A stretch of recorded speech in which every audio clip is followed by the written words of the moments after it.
that's one of the key highlights and intended from that inspection is the unfortunate incident in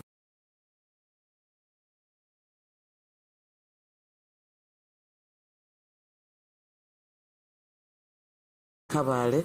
So I would like you to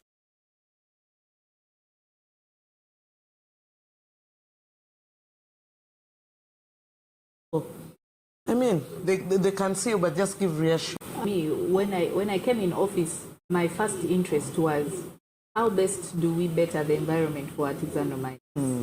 Now, the regulations were in the pipeline as one of those regulations that the ministry intended to have in place. So on my desk, immediately I said, I need to start with the artisanal miners, the regulations, and for complying our interests and agreeing that let us start with the artisanal miners. We've had regional consultative meetings. We started with Busia, we started with Eastern region where we were in Busia. We went to Moroto. From Moroto, we moved to Kabale. From Kabale, we moved to Mbarara. From Mbarara, we did Kasanda. And now we are left with Gulu to conclude the consultations as required by law, that we should consult with the local governments. And then after that, the regulations will pass.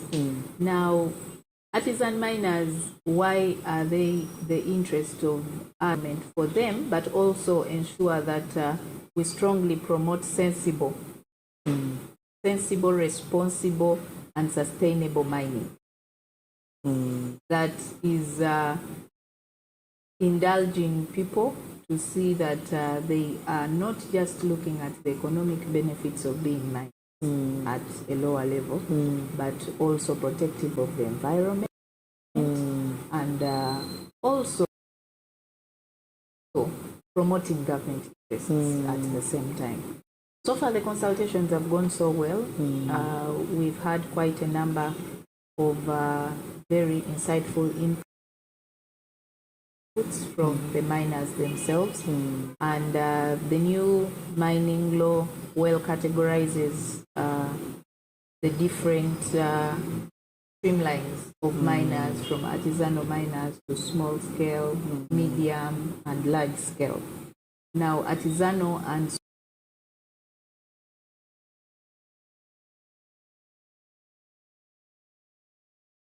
small scale are particularly for the citizens of Uganda. Yes.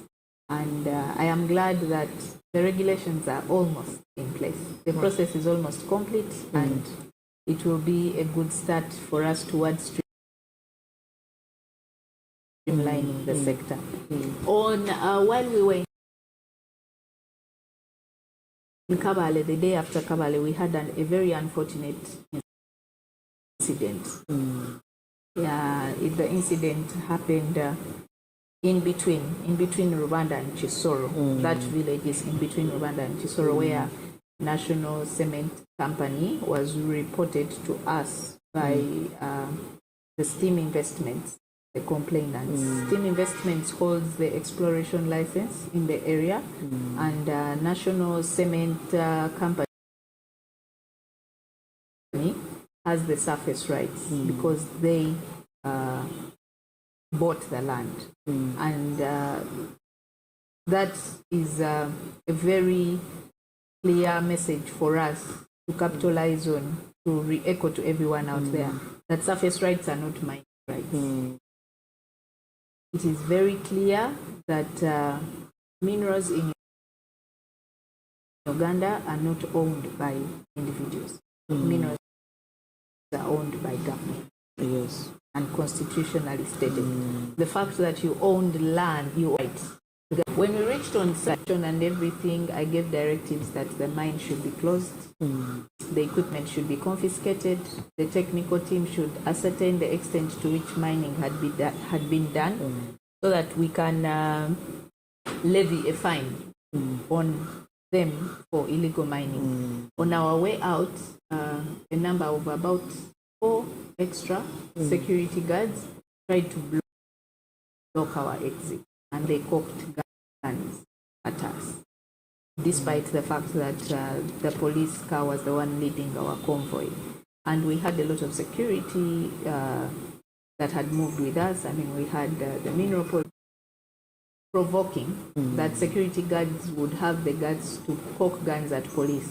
I mean, police that licenses them and is their direct supervisor. But also that was just a glimpse of what happens every day in the mining sector. That is what our inspectors go through all the time whenever they are doing their job. When they are in the field and they are visiting different sites. They are intimidated, even use soldiers. That is intended to scare them away. So reassure everybody that for as long as I'm Minister of State, the operations of illegal mining will not stop. We are going to reach out to every area that is reported to have illegal mining, and we shall take the actions necessary. This scuffle here and there of why are you mining illegally, why are you not doing the right thing, is avoidable. And it is not necessary because government is here to support you in whatever right you are, as a Ugandan, as a foreigner, as an investor. For as long as you have shown interest in mineral development, please come to the ministry. Let us license you officially and carry out your mining in peace. It does not benefit us in any way to be arresting people left, right, and center. No, that is not what we are here to do. But in the event that it is the situation on ground, because now there is no such a thing as I am ignorant of the fact that I'm not supposed to mine when I am not licensed. It should be a very strong message to everybody that is carrying out illegal mining. The ministry is very serious about this.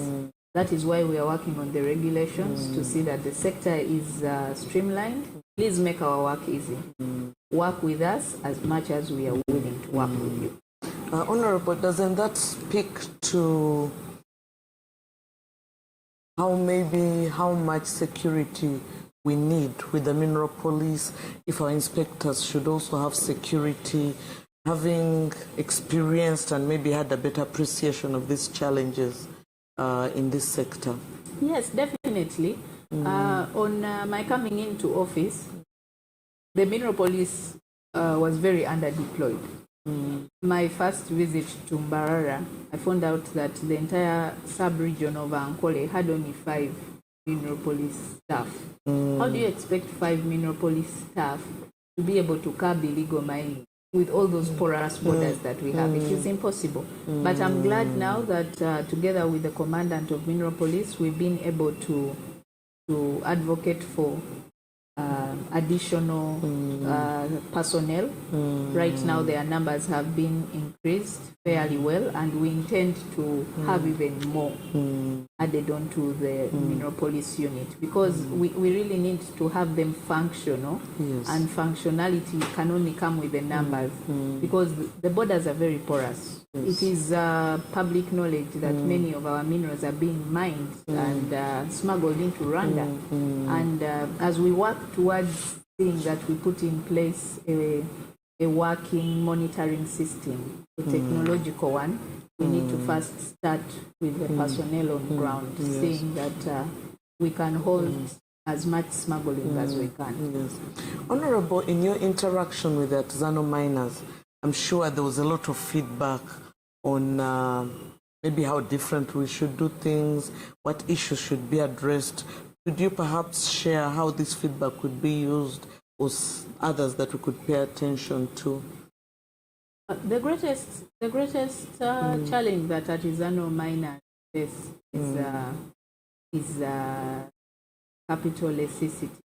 The mineral sector is very, very, very costly, because for you to be able to have viable economic beneficiation from mineral development, you really need a lot of capital investment. And many of our locals do not have access to that. So their number one plea to government is, can we be able to put in place affordable access to credit for them to be able to boost themselves in their different associations, in their different companies, so that they can have developments going on and be able to pay back at an affordable interest. And that is very understandable and acceptable at any time. And the ministry is saying that we can put in place as many partners as possible. We already have partners that are doing a great job, like Turn It Gold Uganda, GIZ, and we're also interested in many more to see that we come together as we also push for government increment in financing of those particular areas. Great, thanks. Honorable Minister, I don't know if there's... You had a question that I halted. Now you can ask the question. Yes, okay. I think I should ask this question and we take a 2-minute break and we come back. That way we can put together any questions that are coming online. I hope the team has supported in putting together. So, Honorable Minister, one of the exciting things following your social pages and others have been the different reasons we should congratulate you within these 100 days. Not just becoming a minister, but you've also made a milestone in your life. In a few days ago, you got married, or the process of getting married, but in Africa, it's done and dusted. Could you speak to that?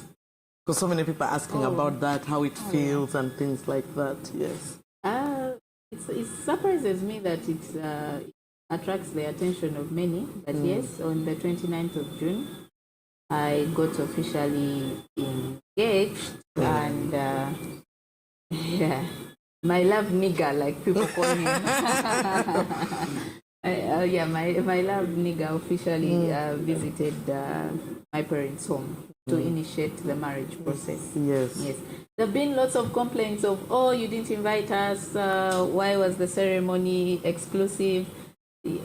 Stay calm, Dr. Little. Your invitation is coming. And you could tell I'm one of those complaining. Thanks for the reassurance. Yes, so our listeners, you've heard from the Honorable. We are getting the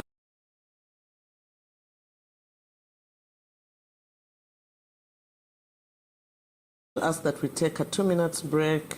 We catch some more